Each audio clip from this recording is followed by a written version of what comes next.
Noging North Luzon Railways Corporation o North Rail Project may abolish niya niya October 19 kaya rin naning apat na banwang pangatenga. Tuloy-tuloy naman kano yung development ng Malalyarigin North-South Commuter Railway o NSCR panimunan na ng Department of Transportation. Kinumpirma na ni Project Manager na ng NSCR Extension na Narciso Preclaro Jr. king CLTV 36 News.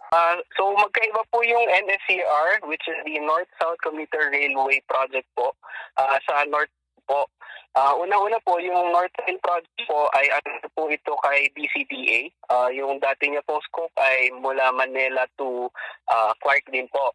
So different po siya sa NSCR kasi yung NSCR, ito po ay 147 kilometers na railway mula po sa Clark sa Pampanga until po sa Calamba sa Laguna. Banwang 2015 na niyang biaproban niya yung NSCR project ating 3 phases. February 2019 naman ang umpisan din construction ng phase 1 na nini. Yung Manila to Malolos segment po, nagsimula po ng construction noong February 2019. Pero po yung Malolos to Clark, which ito po yung nagko-cover sa Bulacan and most of the Pampanga areas, nagsimula po tayo ng construction noong October 2020.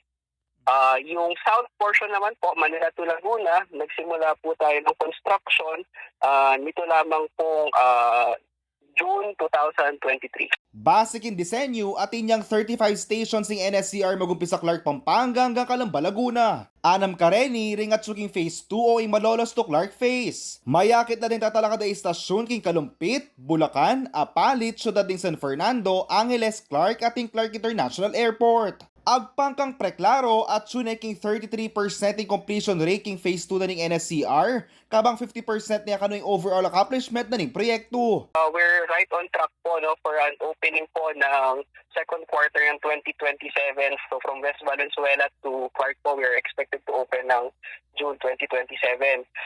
For the full operations naman po, we are expected to open the whole line from Clark to Calamba in 2029. Patse mayari ng NSCR project, miras niya kanuking adang oras sa pong kapit na ay kasalungsungang 4 oras sa travel time manibatan king Clark hanggang Calamba, Laguna. Kaba yung biyahe manibatan Malolos City, Bulacan, papunta Clark at suking metong ang pong kapit ng oras, maginia kanong 35 minutos. At su naman kanuking 80,000 na pasahero singa serbisyohan na ni North-South Commuter Railway, kingaldoldon ng operasyon nini. Yakoy kaya kayong talasuyo JM De Jesus ating pusong makabalen.